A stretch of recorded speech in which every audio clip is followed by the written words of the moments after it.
Imagine living for years, believing your missing daughter could still be found, while the truth was buried under layers of deceit, violence, and cruelty. In one of the most shocking cases in recent history, a young woman was brutally murdered, dismembered, and thrown into a burning bag. But the most disturbing thing wasn't just the crime itself, but what happened afterward. The killer assumed the victim's identity and lived as her, deceiving authorities, family, and even the government. Today, you'll learn in detail about this macabre mystery that combines death, fraud, and a deception that lasted nearly a decade. Stay until the end and subscribe to the channel, because every detail of this story will give you chills. In 2007, residents of Troup County, Georgia, USA, witnessed a scene of pure horror. A burning bag in the middle of a dirt road. As they approached, they realized it wasn't just trash. Inside were charred and mutilated human remains, emitting an unbearable stench. The body was headless, handless, and footless, making any attempt at identification difficult. Local police, accustomed to violent crimes, were shocked by the brutality of the case. Who would do something so cruel? And above all, why? Thus began an investigation that would drag on for 16 long years, with no immediate answers and a victim who seemed destined to be forgotten. Investigators began gathering clues at the scene. The partially burned bag concealed a dismembered body. 13 parts, the crime, showed signs of planning. Removing the head, hands, and feet was not only brutal, but a clear attempt to prevent the victim from being recognized. With no fingerprints, no face, and no identity, the police were faced with a nearly impossible puzzle to solve. What remained was just a nameless body. Initial speculation ranged from drug trafficking to personal revenge, but nothing added up. The silence of that bag seemed to scream. Someone wanted to completely erase that person's existence. The case quickly caught the attention of the local press, but without the victim's name, the news went cold. In the following months, the body was classified as a Jane Doe, a term used in the United States for unidentified victims. For the police, it was like looking for a needle in a haystack. There were no family members reporting a disappearance, no records linking the body to a discovery. Time passed, and with it, the hope of solving the mystery. What no one imagined was that far away, a mother cried every day without answers about her daughter's whereabouts. The mother was Donna Helena, a simple woman from New York. Her daughter, Laura Mendez, had moved to Georgia to live with his girlfriend, Daniela Soares. Shortly before disappearing, Laura called home in tears, reporting that she was being abused and threatened by her partner. It was the last time Donna Helena heard her daughter's voice. 10 days later, Laura was dead. But how could she believe that desperate call was a final warning? Donna Helena continued calling, sending messages and even letters, never imagining that on the other end was no longer the daughter she loved so much. As the family plunged into grief and uncertainty, Daniela executed a sinister plan. Not content with taking Laura's life, she assumed her identity. Using the victim's documents, she rented properties, bought cars, and even applied for social benefits. For nearly a decade, Daniela lived as if she were Laura, deceiving institutions and interacting with neighbors who never suspected. The cruelty was twofold. Not only did she kill, but she also took over the young woman's life. For Donna Helena, the hope that her daughter was simply distant kept her alive for years, unaware that the killer was nearby, living as if she were her own. Daniela not only stole Laura's identity, but also benefited financially from it. For years, she received more than $139,000 in government aid, always in the victim's name. Records showed that Laura was still alive, paying bills, renting houses, and even being detained in minor police incidents. Every time she signed a document or presented herself to the authorities, Daniela reinforced the charade. Her audacity was so great that, even when arrested, she used her ex-partner's name without showing any signs of nervousness. To the system, Laura wasn't dead. She was there, active, breathing, but that was just a cruel illusion. Meanwhile, the Mendez family continued their silent struggle. Donna Helena never believed her daughter had simply disappeared of her own free will. She knocked on doors, sought out lawyers and called authorities, but always received the same cold answer. Without proof of her disappearance, there was little they could do. Mum clung to any clue, but with each passing year, the silence became more suffocating. The void left by Laura consumed the entire family, while the killer lived a life that wasn't hers, increasingly confident she would never be unmasked. In 2015, something unexpected began to unravel Daniela's plan. During a social security review, she struggled to maintain the charade. Under pressure from document inconsistencies, she reverted to using her real identity in some situations. Even so, the damage was already done. For almost 10 years, she had cheated the system, lived with neighbors, and conducted financial transactions, all under the name Laura. Even after changing back to her real name, she never showed any regret or fear. It was as if she believed herself untouchable, a cold-hearted character unafraid of justice. The real breakthrough only came in 2023, thanks to DNA technology. The mutilated body found in 2007 was analyzed again using modern methods. This time, the cross-referenced genetic samples revealed the identity. The remains belonged to Laura Mendez. The revelation was devastating for the family, but it also brought an answer that already seemed impossible. Those charred remains belonged to the young woman who had left to pursue love and met a cruel death. From that point on, there was no doubt. What appeared to be just a disappearance was, in fact, a planned murder, coldly covered up.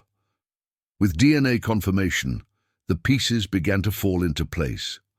Documents, police records, and benefits received showed that Daniela had impersonated the victim. The public prosecutor at the time issued a retroactive arrest warrant, charging her with fraud, concealment of a corpse, and ultimately, murder. The prosecutor, Marta Carvalho, classified the case as one of the cruelest he had ever faced, and the investigator Paulo Nogueira described Daniela as meticulous and sociopathic. She wasn't just a common criminal. She was someone capable of destroying a life, stealing from another, and living under that mask for years, showing no remorse. Daniela's arrest brought even more disturbing details to light. Investigations revealed that she not only killed Laura, but also dismembered her. 13 parts, scattering remains in a desperate attempt to cover any trace. The charred body was found headless, handless, and footless, a macabre signature that betrayed coldness and calculation. For investigators, this wasn't just violence, it was a method to silence the victim forever. Daniela wanted Laura to disappear from the world and from everyone's memory, but science, years later, returned the young woman to truth and justice. The prosecution began to consider Daniela a potential serial offender. The brutality of the crime and her callousness in living for years as someone else raised suspicions that there might be other victims. The line of investigation was expanded to include possible connections with human trafficking and domestic violence. For prosecutors, someone capable of killing with such brutality and then sustaining a charade for nearly a decade couldn't have stopped at just one crime. The story was no longer just about Laura. Now it was also about the true extent of the shadows left by Daniela. Upon receiving the DNA confirmation, Donna Helena broke down. For 16 years, she held on to hope that her daughter was still alive somewhere, perhaps trying to start over. The pain of learning that Laura had been killed just days after that last call was indescribable. She revealed to the press that she never stopped searching, never stopped waiting for a sign. The consolation, if it could be called that, was in finally having an answer. But how could she accept that all this time the killer had been living freely, using her daughter's name in front of everyone? Neighbors and acquaintances who lived with Daniela during the hoax were also shocked. Many reported that they never suspected anything because she seemed normal. She paid bills, rented properties, bought cars, and even maintained relationships, all as if she were Laura. The shock came when they realized that all this time they had lived with a murderer who bore the face of lies. The revelation shook the local community, which began to feel fear and revulsion at having been deceived so closely. Daniela hadn't just stolen an identity, she had deceived an entire town. The researcher Paulo Nogueira described Daniela as someone with sociopathic and meticulous behavior. Every action, from the murder to the document fraud, demonstrated control, calm, and a complete lack of empathy. There was no remorse at any point, only the continuation of a cruel plan. For the prosecution, the case was an example of how much a criminal can manipulate systems and people when he feels no remorse. The image that remained was that of a woman who not only took a life, but also attempted to steal its very essence. Laura, however, even after death, managed to overcome the lie through science and memory. With her arrest ordered, Daniela finally faced justice. As she was taken to court, she showed no emotion. Her gaze was cold and her posture rigid, as if she didn't recognize the weight of the charges. For prosecutors, this coldness was yet another reflection of her calculating nature. She was formally charged with murder, concealment of a corpse, and identity fraud. What was shocking was the idea that for years she had lived in full society without arousing suspicion, even after committing such a brutal crime. The hearing was closely followed by journalists and the victim's family, all searching for answers that might never come. The promoter, Marta Carvalho, called the crime one of the most cruel in recent history. For her, what made the case even more disturbing was not just the murder itself, but the life Daniela had built around the victim's death. Using Laura's identity, deceiving the government, and even being arrested in her name was an insult to the young woman's memory. Each signed document felt like a second death inflicted on the Mendez family. The prosecutor, determined, promised to file formal charges not only for the murder, but also for possible connections to other crimes. The trial brought to light moments of profound pain for Donna Helena.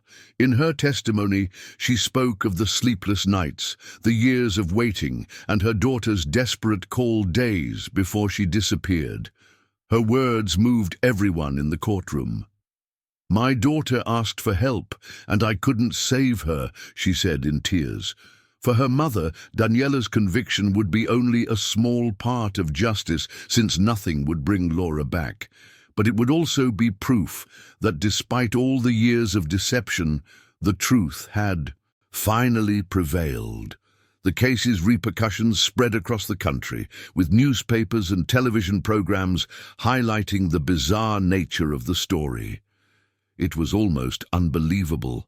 A woman who murders her girlfriend, dismembers the body, and then spends years living as if she were the victim herself. Many called Daniela a criminal chameleon, a criminal who hid behind a mask for nearly a decade.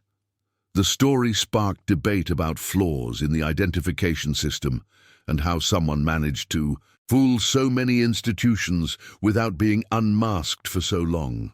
In the end, the case of Laura Mendez became a symbol of the perseverance of truth. For 16 years, it seemed justice would never come, but science, through DNA, revealed what silence tried to hide. Daniela was exposed as a murderer and fraudster, and Laura's memory was restored to her family. The case shows how meticulous evil can be, but also how the truth, even if delayed, always finds a way. For those watching this story, be warned. Some people are capable of living for years, hiding crimes behind a seemingly normal life. And that's why you should subscribe to the channel. Here we reveal the darkest secrets society tries to hide.